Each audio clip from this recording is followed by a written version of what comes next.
ಮೈತ್ರಿ ಮತ್ತು ಮೋದಿ ಈ ಲೋಕಸಭಾ ಚುನಾವಣೆಯಲ್ಲಿ ಗೆಲ್ಲೋರು ಯಾರು? ರಾಜ್ಯದ 30 ಜಿಲ್ಲೆಗಳಿಂದ ನನ್ನ ಸಹೋದ್ಯೋಗಿ 50 ರಿಪೋರ್ಟರ್ಸ್ ಇದೀಗ ಲೈವ್ ಅಪ್ಡೇಟ್ ಕೊಡೋಕೆ ಕೂಡ ಸಜ್ಜಾಗ್ತಾ ಇದ್ದಾರೆ.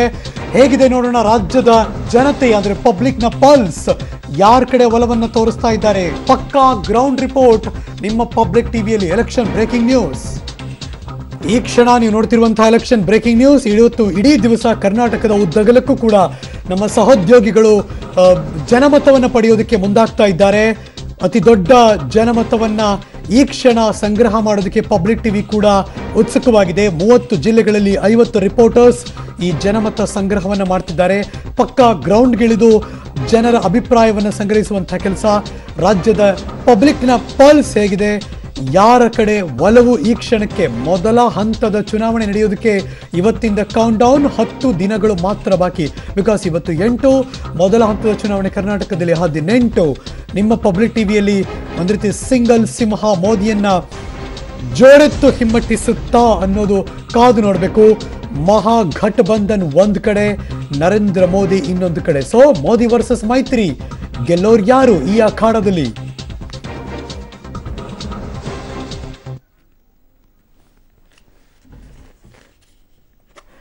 ಈ ಕ್ಷಣ ನಮ್ಮ ರಾಜ್ಯದ 2 ಭಾಗಕ್ಕೆ ಹೋಗ್ತಾ ಇದ್ದೀನಿ. ಒಂದು ರಾಜ್ಯದ ರಾಜಧಾನಿ ಸುನೀಲ್ ಗೋವಿನ ಕೋವಿ ನೇರ ಸಂಪರ್ಕದಲ್ಲಿ ಜಾಯಿನ್ ಆಗ್ತಿದ್ದಾರೆ. ಮಗದೊಂದು ಕಡೆ ಸಾಂಸ್ಕೃತಿಕ ನಗರಿ ಮೈಸೂರಿಂದ ಕೆಪಿ ನಾಗರಾಜ್ ಕೂಡ ಲೈವ್ ಜಾಯಿನ್ ಆಗ್ತಿದ್ದಾರೆ. ಮೊದಲಿಗೆ ಮೈಸೂರಿಗೆ ಹೋಗ್ತಿದ್ದೀನಿ. ಕೆಪಿ, ವೆರಿ ಗುಡ್ ಮಾರ್ನಿಂಗ್. ಹೇಗೆ ಕರ್ನಾಟಕದಲ್ಲಿ ಒಂದಷ್ಟು ಕಿಲೋಮೀಟರ್ ಹೋದ್ರೆ ಮಾತನಾಡುವ ಭಾಷೆ, ಜನ, ಅವರ ಆಚಾರ ವಿಚಾರ ಬದಲಾಗುತ್ತೋ ಹಾಗೇನೆ ಎಲೆಕ್ಷನ್ ಸಂದರ್ಭದಲ್ಲೂ ಕೂಡ ಜನರ ಥಾಟ್ ಪ್ರೋಸೆಸ್ ಪ್ರತಿ ಹಂತದಲ್ಲೂ ಕೂಡ ಚೇಂಜ್ ಆಗ್ತಾನೆ ಹೋಗ್ತಿರುತ್ತೆ. ಈ ಕ್ಷಣ ಇನ್ನು 10 ದಿನ ಇದೆ ಎಲೆಕ್ಷನ್ಗೆ, ಮೊದಲ ಹಂತದ ಚುನಾವಣೆ ನಡೆಯೋದಕ್ಕೆ. ಮೈಸೂರಿನ ಯಾವ ಭಾಗದಲ್ಲಿದ್ದೀರಿ? ಜನರ ಅಭಿಪ್ರಾಯ ಏನು? Very good morning Harish. ನಾನೀಗ ಮೈಸೂರಿನ ಬಸವೇಶ್ವರ ವೃತ್ತದಲ್ಲಿದ್ದೇನೆ. ಇಲ್ಲಿಯ ಆಟೋ ಸ್ಟ್ಯಾಂಡ್ ನ ಬಳಿಯಲ್ಲಿ ಕೂತಿರುವಂತಹ ಜನರನ್ನ ಒಟ್ಟಾರೆಯಾಗಿ ಏನಿದೆ ಅಭಿಪ್ರಾಯ ಅನ್ನುವಂಥದ್ದನ್ನು ಕೂಡ ನಾನು ಅವರ ಬಳಿ ಮಾತಾಡಿಸ್ತೀನಿ. ಸರ್, ಈ ಬಾರಿ ಮೋದಿ ಅವರ ರಾಹುಲ್ ಗಾಂಧಿನ? ಸರ್, ಈ ಬಾರಿ ಖಂಡಿತ ಮೋದಿ. ಏಕೆಂದ್ರೆ ದೇಶದ ಚೌಕಿದಾರನಾಗಿ ಅವರು ಆ ಮನಸ್ಥಿತಿಲಿ ಹೇಳ್ಕೊಂಡು ಈ ಸೈನ್ಯವನ್ನು ಬಲಗೊಳಿಸಿದ್ದಾರೆ. ಮತ್ತೆ ದೇಶದ ಆರ್ಥಿಕ ಪರಿಸ್ಥಿತಿನ ವಿಶ್ವದಲ್ಲೇ ಮೆಚ್ಚಿಕೊಳ್ಳುವಂತೆ. ಈ ಬಾರಿ ಮೋದಿ ಅಂತೀರಾ ರಾಹುಲ್ ಗಾಂಧಿ ಅಂತೀರಾ? Sir, Modi sir. ಸರ್, ತಮ್ಮ ಪ್ರಕಾರ ಮೋದಿನ? Sir, ಮೋದಿನೇ sir. ಯಾಕೆ ಅಂತಂದ್ರೆ ಇವತ್ತು ಮೋದಿ ಅನ್ನೋ ಒಂದು ಶಕ್ತಿಗೆ ಇಡೀ ಘಟಾನುಘಟಿಗಳಾದಂಥ ಮಾಯಾವತಿ ಇರ್ಬೋದು, ಮಮತಾ ಬ್ಯಾನರ್ಜಿ ಇರ್ಬೋದು, ಸೋನಿಯಾ ಗಾಂಧಿ ಇರ್ಬೋದು, ಎಲ್ಲ ಇವ್ರುಗಳೆಲ್ಲ ಲೀಡರ್ಸ್ಗಳೆಲ್ಲ ಇವತ್ತು ರಾಹುಲ್ ಗಾಂಧಿ ಒಬ್ರು ಪ್ರಧಾನಮಂತ್ರಿ ಆಗಿ ಇವತ್ತು ಕೇರಳ ವಯನಾಡಿಗೆ ಬಂದು ನಿಂತ್ಕೊಳ್ಳೋ ಅಂತ ಅಗತ್ಯ ಏನಿರಲ್ಲ. ಈ ಬಾರಿ ಮೋದಿನ ರಾಹುಲ್ ಗಾಂಧಿನ? ಸರ್, ನಾವು ಮೋದಿ ರಾಹುಲ್ ಗಾಂಧಿ ಅಂತ ಹೇಳಕ್ ಹೋಗ್ತಾ ಸರ್. ನಮಗೆ ಜನರಿಗೆ ಯಾರು ಸ್ಪಂದನೆ ಮಾಡ್ತಾರ ಅಂತ ಪ್ರಧಾನಮಂತ್ರಿ ಬೇಕು. ಈಗಾಗಲೇ ಮೋದಿ ಅವರು ಸ್ಪಂದನೆ ಮಾಡಿದ್ದಾರೆ, ಬಟ್ ಈ ಲೋಕಲ್ ಎಂಪಿಗಳು ಸ್ಪಂದನೆ ಮಾಡ್ತಾ ಇಲ್ಲ. ಎಲ್ಲ ಮೋದಿ ಸೇರ್ಕೊಂಡೇ ಓಟ್ ಕೇಳ್ತಾ ಇದ್ದಾರೆ ವಿನಃ ಅವರು ಸ್ವಂತ ಕೆಲಸಗಳನ್ನ ನೋಡಿ ಓಟ್ ಕೇಳ್ತಾ ಇಲ್ಲ ಸರ್. ಈ ಬಾರಿ ಮೋದಿ ಅಂತೀರಾ ರಾಹುಲ್ ಗಾಂಧಿ? ಮೋದಿ ಸರ್. ಸರ್, ತಮ್ಮ ಪ್ರಕಾರ?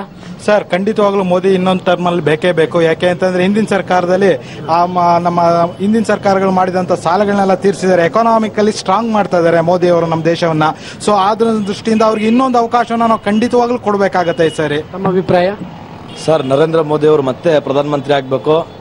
ಈ ದೇಶಕ್ಕೆ ಮತ್ತೊಮ್ಮೆ ಮೋದಿ ಪ್ರಧಾನಮಂತ್ರಿ ಆಗಿ, ಮೋದಿಗೋಸ್ಕರ ನಾವು ಇಲ್ಲಿ ಮೈಸೂರಿನಲ್ಲಿ ಮತ್ತೊಮ್ಮೆ ಪ್ರತಾಪ್ ಸಿಂಹ ಅವರು ಗೆಲ್ಲಿಸಿ ನಾವು ನರೇಂದ್ರ ಮೋದಿ ಬರಬೇಕು ಅಂತ ನಮ್ಗೆ. ತಾವೇನಂತೀರಿ? ಸರ್, ನನ್ನ ಪ್ರಕಾರ ದೇಶ ಮೊದಲು, ದೇಶಕ್ಕೆ ರಕ್ಷಣೆ ಕೊಡ್ತಾ ಇರೋದು ನರೇಂದ್ರ ಮೋದಿ ಅವರು. ಅದರಿಂದ ಅವರೇ ಪ್ರಧಾನಿ ಆಗಬೇಕು. ತಾವೇನಂತೀರಿ?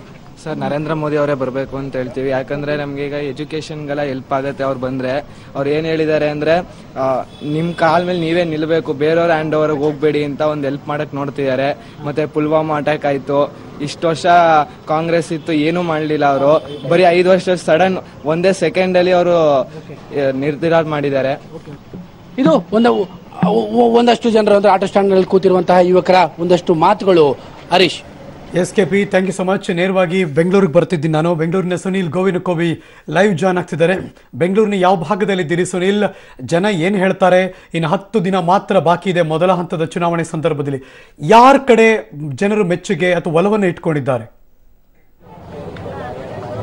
ಹರೀಶ್, ನಾನೀಗ ಬೆಂಗಳೂರಿನ ಒಂದು ಹೃದಯ ಭಾಗ ಅಂತ ಕರೆಸಿಕೊಳ್ಳುವಂತಹ ಮೆಜೆಸ್ಟಿಕ್ ನಲ್ಲಿ ಇದ್ದೇನೆ. ಯಾಕಂದ್ರೆ ಮೆಜೆಸ್ಟಿಕ್ ನಲ್ಲಿ ಸಾಕಷ್ಟು ಜನ ಬೇರೆ ಬೇರೆ ಒಂದು ಜಿಲ್ಲೆಗಳಿಗೆ ಹೋಗುವಂತರು ಬರ್ತಕ್ಕಂಥವ್ರು ಎಲ್ಲರೂ ಕೂಡ ಇಲ್ಲಿಂದಲೇ ಒಂದು ಪ್ರವಾಸ ಮಾಡ್ತಕ್ಕಂಥದ್ದು. ಹಾಗಾಗಿ ಇಲ್ಲಿ ಸಾಕಷ್ಟು ಜನರ ಒಂದು ಜಿಲ್ಲೆಯ ಜನಗಳು ನಮಗೆ ಸಿಗ್ತಾರೆ. ಇಲ್ಲಿ ಮಾತಾಡ್ಸೋಣ ಸರ್. ಈಗ ಕರ್ನಾಟಕದಲ್ಲಿ ಲೋಕಸಭೆ ಎಲೆಕ್ಷನ್ ನಡೀತಾ ಇದೆ. ಮೋದಿ ವರ್ಸಸ್ ರಾಹುಲ್, ದೇಶಕ್ಕೆ ಮೋದಿ ಅನಿವಾರ್ಯನ ರಾಹುಲ್ ಅನಿವಾರ್ಯನ ಅನ್ನೋ ಮಾತುಗಳು ನಡೀತಾ ಇದೆ. ನಿಮಗೆ ಏನ್ ಅನಿಸ್ತಾ ಇದೆ? ಆಕ್ಚುಲಿ ನಾನು ಮೈಸೂರಿಂದ ಇದ್ದೀನಿ. Bangalore is IT hub where ಎಲ್ಲರೂ ಬಂದು they work here, they want to build their career here. So according to me, ನಾನು Modi government or Rahul Gandhi government ನಾನು ಡಾಮಿನೇಟ್ ಆಗಿ ಮಾತಾಡೋಕ್ಕಾಗಲ್ಲ. ಬಟ್ ಸ್ಟಿಲ್ ನಾನು ಡಿವೈಸಿವ್ ಪಾಲಿಟಿಕ್ಸ್ ಬಗ್ಗೆ ಹೇಳ್ಬೇಕಂತ ಇದ್ದೀನಿ. So I want to avoid divisive politics because more than politics people go towards the religion. So I just wanted to avoid ಅದನ್ನ ಮಾಡಿದ್ದೀನಿ. So there are lot of investors who comes to India. So as an Indian ನಾನು ಒಂದು ಬೇರೆ ದೇಶ like Trump, like Putin, ಒಳ್ಳೆ ರಾಜಕೀಯ ವ್ಯಕ್ತಿಗಳು ಬರಲಿ ಅಂತ ನೀವು ಆಕ್ಷೇಪ ಪಡ್ತೀರಿ? ಹೌದು. So I most properly don't prefer Rahul Gandhi and also Modi. But I want a great India. ನಾನು great India as a youngster. There are 35% of most populist youngsters in India. So I prefer the best leader, the optimistic leader and the best leader. I just sir, ಇವಾಗ ನೀವೇನ್ ಹೇಳಿಕ್ಕೆ ಇಷ್ಟಪಡ್ತೀರಾ? ಕರ್ನಾಟಕಕ್ಕೆ ಅಥವಾ ದೇಶಕ್ಕೆ ಮೋದಿ ಅನಿವಾರ್ಯ ಆಗ್ತಾರ ಅಥವಾ ರಾಹುಲ್ ಗಾಂಧಿ ಅನಿವಾರ್ಯ ಆಗ್ತಾರ? ಮತ್ತೆ ರಾಜ್ಯದಲ್ಲಿ ರಾಹುಲ್ ಗಾಂಧಿ ಹವಾ ಸೃಷ್ಟಿ ಆಗತ್ತಾ ಅಥವಾ ಮೋದಿ ಅವರ ಹವಾ ಸೃಷ್ಟಿ ಆಗತ್ತಾ? ಇಲ್ಲ, ರಾಜ್ಯದಲ್ಲಿ ರಾಹುಲ್ ಗಾಂಧಿ ಅವರ ಹವಾ ಸೃಷ್ಟಿ ಆಗಲ್ಲ, ಮೋದಿ ಅವರು ಸೃಷ್ಟಿ ಆಗುತ್ತೆ. ಯಾಕಂದ್ರೆ ವಿದೇಶಿ ನೀತಿಗಳಲ್ಲಿ ತುಂಬಾ ಚೆನ್ನಾಗಿ ಅವರು ಪರಿಣಿತಿ ಹೊಂದಿದ್ದಾರೆ. ಹಾಗಾಗಿ ಒಳ್ಳೆ ನೀತಿಗಳನ್ನು ಹೊಸದಾಗಿ ತಗೊಂಡ್ಬರ್ತಾ ಇದ್ದಾರೆ. ಹಾಗೆ ಮೋದಿಗೆ ಸಪೋರ್ಟ್ ಮಾಡ್ತೀವಿ ನಾವು. ಸರ್, ನಿಮಗೇನ್ ಅನ್ಸುತ್ತೆ? ಲೋಕಸಭೆಯಲ್ಲಿ ಯಾರು ಗೆಲ್ತಾರೆ, ಯಾರ ಹವಾ ಇದೆ? ನಿಮ್ಗೆ ಯಾರ ಪರ ಜನರ ನಾಡಿ ಮಿಡಿತಾ ಇದೆ ಅಂತ ನಿಮಗೆ ಅನಿಸ್ತಾ ಇದೆ? ಸರ್, ಇದು ಹವಾಗಿವನ್ನ ಪ್ರಶ್ನೆ ಇಲ್ಲ ಸರ್. ಇದು ನಮ್ಮ ದೇಶದ ಭವಿಷ್ಯದ ಪ್ರಶ್ನೆ. ಇದು ಭವಿಷ್ಯ. ಇಲ್ಲಿ ನಮ್ಮ ದೇಶದ ಇದು ಭಾರತ ಉಳಿಬೇಕಾದ್ರೆ ಮೋದಿ ಬೇಕೇ ಬೇಕು. ಮೋದಿ ಇದ್ರೇನೆ ಇದು ಇಂಡಿಯಾ ಉಳಿಯೋದು. ಇಲ್ಲ ಅಂತಂದ್ರೆ ಇವ್ರು ಕಾಂಗ್ರೆಸ್ನವರೆಲ್ಲ ಏನಾರ ಬಂದ್ರೆ ಹರಾಜ್ ಹಾಕ್ಬಿಡ್ತಾರೆ. ಇವ್ರು ಒಂಟುಂಟ್ಲ ಹರಾಜ್ ಹಾಕ್ಬಿಡ್ತಾರೆ. ಹರಾಜ್ ಹಾಕೋದ್ ಬಿಟ್ಟು ನಮ್ಮ ದೇಶ ಉಳಿಬೇಕು ಅನ್ನೋದಾದ್ರೆ ಮೋದಿ ಬರಬೇಕು. ಮೋದಿ ಪರವಾಗಿ ಇವರು ನಾವು ಮೋದಿ ಓಟ್ ಹಾಕ್ತೇವೆ ಅಂತ ಹೇಳಿ ಭಾರತೀಯ ಜನತಾ ಪಕ್ಷಕ್ಕೆ ಓಟ್ ಹಾಕ್ಬೇಕು. ಪ್ರತಿಯೊಬ್ಬರು ಇದನ್ನ ಅರ್ಥ ಮಾಡ್ಕೋಬೇಕು. ನಾವು ಇಲ್ಲಿ ಉಳಿಬೇಕು ಅನ್ನೋದಾದ್ರೆ, ಫಸ್ಟ್ ನಮ್ಮ ದೇಶ ಉಳಿಬೇಕು ಅನ್ನೋದಾದ್ರೆ, ಈ ರಾಷ್ಟ್ರ ಉಳಿಬೇಕು ಅನ್ನೋದು ಅಸ್ತಿತ್ವ ಇರಬೇಕು ಅನ್ನೋದಾದ್ರೆ ಮೋದಿನೇ ಬೇಕು ನಮಗೆ. ಆ ಮೋದಿ ಅವ್ರು ಏನ್ ಮಾಡ್ತಾರಲ್ಲ ಇವತ್ತು ಎದಿಗೊಟ್ಟು ನಿಂತ್ಕೊಂಡಿದ್ದಾರೆ. ಇವತ್ತು ನಮ್ಮ ದೇಶಕ್ಕೆ ಎದಿಗೊಟ್ಟು ನಿಂತಿದ್ದಾರೆ. ಅಷ್ಟು ಧೈರ್ಯ ಮಾಡಿದ್ದಾರೆ. ಈಗ ಮೋದಿ ಅವ್ರನ್ನ ಎದುರಿಸಲಿಕ್ಕೆ ಮಹಾಗಠಬಂಧನ ರಚನೆ ಆಗಿದೆ. ಅದು ಒಂದು ದೇಶದಲ್ಲಿ ಅಧಿಕಾರ ರಚನೆ ಮಾಡುತ್ತೆ. ಘಟಬಂಧನ ಇವರೆಲ್ಲ ಏನದ್ರಲ್ಲ, ಇವರ ಆಟ ಏನು ನಡೆಯಲ್ಲ. ಇವ್ರು ಎದಕ್ ನಿಂತ್ಕೊಂಡ್ರೆ ಇವ್ರದ್ದು ಸ್ವಾರ್ಥ ಇದೆ. ಪ್ರತಿಯೊಂದು ಕೂಡ ಕುಟುಂಬ ರಾಜಕಾರಣ. ಇವ್ರದ್ದು ಕುಟುಂಬ ರಾಜಕಾರಣದಲ್ಲಿ ಅವ್ರ ಮಕ್ಕಳು, ಅವ್ರ ಮರಿ ಮೊಮ್ಮಕ್ಕಳು ನಡ್ಕಂತ ಹೋಗ್ಬೇಕು ಹೊರತು ದೇಶ ಏನಾರ ಆಗಲಿ, ದೇಶ ಹಾಳಾಗಿ ಹೋಗ್ಲಿ, ದೇಶ ಬೇಕಾಗಿಲ್ಲ. ಇವ್ರಿಗೆಲ್ಲ ಘಟಬಂಧನಿಗೆ ದೇಶ ಬೇಕಾಗಿಲ್ಲ. ಮೋದಿಗೆ ಹೌದು ಏನಿದೆ, ಮೋದಿ ಏನ್ ಮಾಡಿದಾನ? ಏನ್ ಗಂಟು ಮಾಡಿದಾನ ಅವನು? ಮೋದಿ ಏನೂ ಗಂಟು ಮಾಡಿಲ್ಲ. ಇವತ್ತು ಅವನು ದೇಶಕ್ಕೋಸ್ಕರ ಮಾಡ್ತಾ ಇದಾನ ಅವನು. ಈಗ ಅನ್ಬೋದು ಇದು ಅಲ್ಪಸಂಖ್ಯಾತರಿಗೆ ಹಂಗ್ ಮಾಡ್ತಾರೆ ಹಿಂಗ್ ಮಾಡ್ತಾರೆ ಅಂತ. ಅವೆಲ್ಲ ಸುಳ್ಳು. ಅಲ್ಪಸಂಖ್ಯಾತರನ್ನು ಕೂಡ ಅವನು ಇಲ್ಲಿ ಅಡ್ಜಸ್ಟ್ ಆಗೇ ಆಗ್ತಾರೆ. ನಾವು ಅವ್ರನ್ನ ನಾವು ಅವ್ರನ್ನ ಬೆಳೆಸಬೇಕಾಗಿದೆ. ನಾವು ಅವ್ರನ್ನ. ನಿಮಗೇನ್ ಅನ್ಸುತ್ತೆ ಸರ್? ಯಾವ್ದೋ ಒಂದು ದೇಶದಲ್ಲಿ ಸರ್ಕಾರ ರಚನೆ ಮಾಡಬಹುದು, ರಾಹುಲ್ ಗಾಂಧಿನ, ಮೋದಿನ, ಅಥವಾ ಯಾರು ಅತಿ ಹೆಚ್ಚು ಬಹುಮತ ತೆಗೆದುಕೊಳ್ಬಹುದು ಅಂತ ನಿಮ್ಗೆ ಏನ್ ಅನ್ಸುತ್ತೆ? ಯಾವ ಒಂದು ಈ ದೇಶದ ಜನರ ಮನಸ್ಥಿತಿ ಯಾವ ರೀತಿ ಇದೆ ಅಂತ ನಿಮ್ಗೆ ಅನ್ಸುತ್ತೆ? ಒಂದು ಡ್ರೈವರ್ ಆಗ್ಬೇಕಾದ್ರೆ ಒಂದು 6 month ಟ್ರೈನಿಂಗ್ ತಗೋಬೇಕು. ಇವತ್ತು ಮೋದಿ 19 ವರ್ಷ ಒಂದು CML ಆಗಿ ಬಂದಿರೋದು. ರಾಹುಲ್ ಗಾಂಧಿ ಏನಾಗಿದ್ದಾನೆ? ಒಂದು ಏಕ್ದಮ್ ತಗೊಂಡ್ PM ನಿಲ್ಸ್ಬಿಟ್ರೆ ಇದು ಸುಮಾರು 100 ಕೋಟಿ ಜನ ಏನಾಗ್ಬೇಕು ಹೇಳಿ ನೋಡೋಣ. ಮತ್ತೆ ಅವ್ರು ನೆಕ್ಸ್ಟ್ ಬಂದ್ರೆ ಏನ್ ಮಾಡ್ತಾರೆ? ಸೈನಿಕರಿಗೆ ಹಕ್ಕಿತ್ಕೊಳ್ತೀನಿ ಅಂತ ಹೇಳಿದಾರೆ. ಅದ್ ಸರಿನಾ? ಏನಾಗ್ಬೇಕು ಸೈನಿಕರು? ಇವತ್ತು 40 ಜನ ಸತ್ತವ್ರು ಎಲ್ಲೋಗ್ಬೇಕು ಪಾಪ ಹೇಳಿ. ಮತ್ತೆ ದೇಶದ್ರೋಹ ಕಾನೂನು ತೆಗಿತೀನಿ ಅಂತಾರೆ. ನಮ್ಮ ದೇಶಕ್ಕೆ ಬಂದು ವಿರುದ್ಧವಾಗಿ ಯಾರೇ ಏನೋ ಮಾಡಿದ್ರು ಕಾನೂನು ತೆಗಿತೀನಿ ಅಂತಾರೆ. ಅದು ಪರವಾಗಿಲ್ವಾಗಾದ್ರೆ? ಅದೇ ನೆಕ್ಸ್ಟ್ ಬರುವಂತ ಇವಾಗಲೇ ಹಿಂಗಿದ್ರೆ ನೆಕ್ಸ್ಟ್ ಬಂದ್ಮೇಲೆ ಏನ್ ಮಾಡ್ತಾರ ಅವರು? ಯಾವ ಮಟ್ಟಕ್ಕೆ ತಗೊಂಡ್ ಹೋಗೋದು ಹೇಳ್ರಿ? ಸಿಂಪಲ್, ಒಂದು ಟ್ರೈನಿಂಗ್ ಇಲ್ಲ. ಒಂದು ಬಸ್ ಡ್ರೈವರ್ ಆಗ್ಬೇಕಾದ್ರೆ ಒಂದು ಟ್ರೈನಿಂಗ್ ತಗೋಬೇಕು. ಅಂದಾದ್ರಲ್ಲಿ ಏನು PM ಕೂಡಿಸ್ಬಿಟ್ರೆ ನಮ್ಮ ದೇಶ ಯಾವ ಗತಿಗೆ ಹೋಗುತ್ತೆ ಹೇಳಿದ್ರೆ ನೋಡಿ. ಸರ್, ಮೊದಲಿಗೆ ಈ ದೇಶದಲ್ಲಿ ಏನಾಗಬೇಕು ಅಂದ್ರೆ ದುಡಿಯೋ ಜನಗಳ ಕೈಗೆ ಉದ್ಯೋಗ ಕೊಡಬೇಕು. ಮೊದಲು ಆ ಕೆಲಸ ಮಾಡಬೇಕು. ಯಾವುದೇ ಸರ್ಕಾರ ಬರಲಿ, ಅದು ಮೋದಿ ಬರಲಿ, ರಾಹುಲ್ ಗಾಂಧಿ ಬರಲಿ, ಮಾಯಾವತಿ ಬರಲಿ, ದೇವೇಗೌಡ ಬರಲಿ, ಯಾರೇ ಬಂದರೂ ಕೂಡ ದುಡಿಯೋ ಕೈಗೆ ಕೆಲಸ ಕೊಟ್ಟು ಅವರನ್ನ ಮೊದಲು ಮುಂದೆ ತರಬೇಕು. ಓಕೆ ಹರೀಶ್, ಇದು ಇಲ್ಲೇ ಒಂದು ಜನರ ಮಾತು. ಅಂದ್ರೆ ಯಾವ ಸರ್ಕಾರನೂ ಕೂಡ ಬರ್ಲಿ, ಯಾರೇ ರಚನೆ ಮಾಡ್ಲಿ, ದುಡಿಯೋ ಕೈಗಳಿಗೆ ಒಂದು ಕೆಲಸ ರಾಹುಲ್ ಗಾಂಧಿ ಆಗಿರ್ಲಿ ಹರೀಶ್. ದೇಶದ ಬೆಳವಣಿಗೆಯನ್ನು ಯಾವ ಮಟ್ಟಕ್ಕೆ ಅಬ್ಸರ್ವ್ ಮಾಡ್ತಿರ್ತಾರೆ ಅಂತ ಗೊತ್ತಾಗ್ತಿದೆ ನಮಗೂ ಕೂಡ. Come back to you. ಮತ್ತೆ ನಾನು ಮೈಸೂರಿಗೆ ವಾಪಸ್ ಹೋಗ್ತಿದ್ದೀನಿ. ಕೆಪಿ ನಾಗರಾಜ್ ಲೈವ್ ಅಲ್ಲೇ ಇದ್ದಾರೆ. ಕೆಪಿ, ನಂಗೆ ಬಹಳ ಕುತೂಹಲ, ಮೈಸೂರು ಭಾಗದ ಮಂದಿ ಅಲ್ಲಿ ಲೋಕಲ್ ಲೀಡರ್ಸ್ ಗಳನ್ನ ನೋಡ್ತಾರೋ ಅಥವಾ ಅಲ್ಲಿನ ಸಮಸ್ಯೆಗಳು ಬಗೆಹರಿಸೋ ನಿಟ್ಟಲ್ಲಿ ಇಂಥ ನಾಯಕರು ಬೇಕು ಅಂತಾರೋ ಅಥವಾ ಪ್ರಧಾನಿ ಹುದ್ದೆಯಲ್ಲಿ ಅವರು ಬರಬೇಕು ಹಾಗಾಗಿ ಇಲ್ಲಿ ಲೋಕಲಿ ಗೆಲ್ಲಿಸಬೇಕು ಅಂತ ಯೋಚನೆ ಮಾಡ್ತಾರೋ, ಏನಿದೆ ಆ ನಿಟ್ಟಿನಲ್ಲಿ ಜನಮತ? ಇನ್ನೊಂದಿಷ್ಟು ಜನ ಕೂಡ ಸೇರ್ಪಡೆ ಇದೆ, ಅವ್ರ ಜೊತೆಗೂ ನಾನು ಮಾತಾಡ್ತೀನಿ. ನಿಮಗೆ ಲೋಕಲ್ ಲೀಡರ್ಸ್ ಅನ್ನ ನೋಡ್ತಾ ಇದ್ದೀರೋ ಅಥವಾ ಮೋದಿ ಅವ್ರನ್ನ ನೋಡ್ತಾ ಇದ್ದೀರೋ, ರಾಹುಲ್ ಗಾಂಧಿ ಅವ್ರನ್ನ ನೋಡ್ತಾ ಇದ್ದೀರೋ? ಸರ್, ನಾವು ದೇಶದ ಹಿತದೃಷ್ಟಿಯಿಂದ ಮೋದಿ ಅವ್ರನ್ನ ನೋಡ್ತಾ ಇದ್ದೀವಿ. ಯಾಕೆಂದ್ರೆ ನಮ್ಮ ದೇಶದಲ್ಲಿ ಇತಿಹಾಸದಲ್ಲಿ ಇಲ್ಲಿವರೆಗಾಗ್ಲಿ ಮುಂದಕ್ಕಾಗ್ಲಿ ಕುಟುಂಬ ರಾಜಕಾರಣ ಮಾಡದೇ ಇರೋ ವ್ಯಕ್ತಿ ಅಂದ್ರೆ ನರೇಂದ್ರ ಮೋದಿ ಅವರು. ತಾವ್ ಯಾರನ್ನ ಗಮನಿಸ್ತಾ ಇದ್ದೀರಿ? ರಾಹುಲ್ ಗಾಂಧಿ ಅವ್ರನ್ನ ಗಮನಿಸ್ತಾ ಇದ್ದೀರಾ? ಸರ್, ಮೋದಿ ಅವ್ರನ್ನ ಗಮನಿಸ್ತಾ ಇದ್ದೀವಿ. ಅವರ ದೇಶದ ದೃಷ್ಟಿಯಿಂದ ಮೋದಿ ಅವರೇ ಬರ್ಬೇಕು ಸರ್. ತಮ್ಮ ದೃಷ್ಟಿ? ನಮಗೂ ಅಷ್ಟೇ ಸರ್, ದೇಶದ ದೃಷ್ಟಿಯಿಂದ ಮೋದಿಯವರೇ ಬರಬೇಕು. ಅವರಿಂದನೇ ಮುಂದುವರಿಯೋ ದೇಶ. ನಿಮಗೆ local leaders important, national leaders important? ನಮಗೆ ಮೋದಿಯವರು ಇಂಪಾರ್ಟೆಂಟ್ ಸರ್. ಮೋದಿಯವರು ದೇಶ ಕಂಡ ಅಪ್ರತಿಮವಾದ ನಾಯಕ. ಈಗ ಇದುವರೆಗೆ ಮೋದಿಯವರು ಬಿಟ್ಟರೆ ನಮ್ಮ ಭಾರತ ದೇಶನ ಸುರಕ್ಷಿತವಾಗಿ ಮುನ್ನಡೆಸುವಂತ ತಾಕತ್ತಿರೋದೇ ಮೋದಿಯವ್ರಿಗೆ. ನಮ್ಮ ಪ್ರಕಾರವಾಗಿ ಯಾರು ಸರ್? ಮೋದಿಯವರೇ ಬರ್ಬೇಕು ಸರ್. ಇಡೀ ವಿಶ್ವದಲ್ಲೇ ಇವತ್ತು ಅವ್ರನ್ನ ವಿಶ್ವಗುರು ಅಂತ ಗುರುತಿಸಿದ್ದಾರೆ. ಮೋದಿಯವರೇ ಬರ್ಬೇಕು ಸರ್, ದಯವಿಟ್ಟು. ಇದು ಒಟ್ಟಾರೆಯಾದಂತಹ ಕೆಲವಷ್ಟು ಜನರ ಅಭಿಪ್ರಾಯಗಳು. Harish? Yes, thank you KP. ನಾನು ಇದೀಗ ವಾಣಿಜ್ಯ ನಗರಿ ಹುಬ್ಬಳ್ಳಿ ಭಾಗಕ್ಕೆ ಹೋಗ್ತಿದ್ದೀನಿ. ನನ್ನ ಸಹೋದ್ಯೋಗಿ ನವೀನ್ ಪರದೇಸಿ ನೇರ ಸಂಪರ್ಕದಲ್ಲಿ ಜಾಯ್ನ್ ಆಗ್ತಿದ್ದಾರೆ. ಹುಬ್ಬಳ್ಳಿ ಮಂದಿ ಏನು ಹೇಳ್ತಾರೆ, ಈ ಎಲೆಕ್ಷನ್ ಟೈಮ್ನಲ್ಲಿ ಯಾರ ಪರ ಹೆಚ್ಚು ಜನಮತ ಸಿಗ್ತಾ ಇದೆ ಆ ಭಾಗದಲ್ಲಿ? ನವೀನ್? ಖಂಡಿತವಾಗ್ಲೂ ಹರೀಶ್, ಈ ಪ್ರಶ್ನೆಯನ್ನ ಜನರನ್ನ ಹತ್ರ ಕೇಳ್ಕೊಂಡು ನಾವು ಪಡೆದುಕೊಳ್ಳೋಣ. ಮೋದಿಗ ಅಥವಾ ರಾಹುಲ್ ಗಾಂಧಿನ ಅನ್ನೋ ನಿಟ್ಟಿನಲ್ಲಿ ಜನರನ್ನ ಪ್ರಶ್ನೆ ಮಾಡ್ಕೊಂಡು ಕೇಳೋಣ. ಸರ್, ಮೋದಿಗೆ ಓಟ್ ಹಾಕ್ತೀರಾ ಅಥವಾ ರಾಹುಲ್ ಗಾಂಧಿಗೆ ಓಟ್ ಹಾಕ್ತೀರಾ? ಮೋದಿಗೆ ಹಾಕ್ತೇವೆ ಸರ್.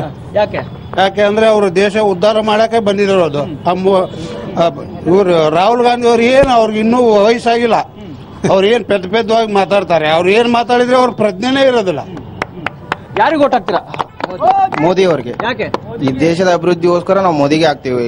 ಅವ್ರ ಪುಲ್ವಾಮಾ ದಾಳಿಗಿಂತ ನಮ್ಗೆ ಡೋಕ್ಲಾಮಿಂದ ಚೀನಾ ಏನು ಹೊಳ್ಳಿ ಹೊತ್ತು ಅದನ್ನಾದರೂ ನೋಡ್ಕೊಂಡು ಈಗ ಜಾಗತಿಕ ಮಟ್ಟದಲ್ಲಿ ನಮ್ಗೆ ಇವತ್ತಿನ ದಿವಸ ಭಾರತದೊಳಗೆ ನಮ್ಗೆ ಯಾವ ತರ ಮರ್ಯಾದೆ ಇದೆ. ನಾವೆಲ್ಲ 8th ಇದ್ದಾಗ 7th ಇದ್ದಾಗ ಪೇಪರ್ನಲ್ಲಿ ಓದ್ತಿದ್ವಿ, ಚೀನಾ ಕಡೆ ಅಷ್ಟು ಯುದ್ಧೋಪಕರಣ ಅದಾವು, ಭಾರತದ ಕಡೆ ಇಷ್ಟು ಅದಾವು.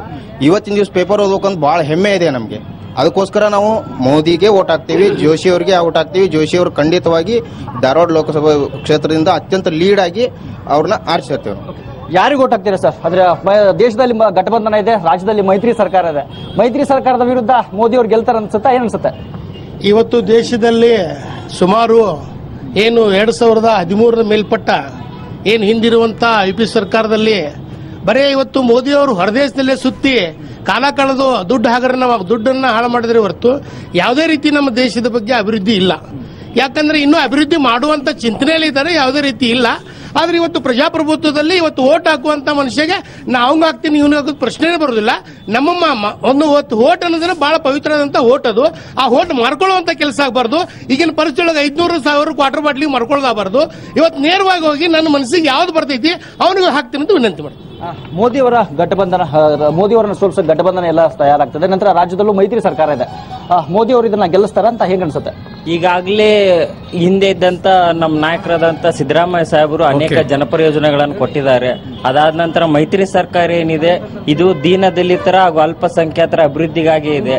ಮೋದಿ ಬಂದ ನಂತರ ದೀನದಲಿತರು ಅಲ್ಪಸಂಖ್ಯಾತರು ಈ ದೇಶದಲ್ಲಿ ವಾಸಿಸೋದೇ ಕಷ್ಟ ಆಗಿಬಿಟ್ಟಿದೆ. ಈಗಾಗಲೇ ಯುಪಿಯಲ್ಲಿ ನೋಡ್ತಿರ್ಬೋದು. ಮತ್ತೆ ರಾಹುಲ್ ಗಾಂಧಿಗೆ ಆಗ್ತೇವೆ. ಇದು ಇಲ್ಲಿನ ಜನರ ಒಂದು ನೇರವಾದಂತಹ ಅಭಿಪ್ರಾಯ. Harish, thank you so much Naveen Paradesi ಈ ಕ್ಷಣದ ಮಾಹಿತಿಗಾಗಿ.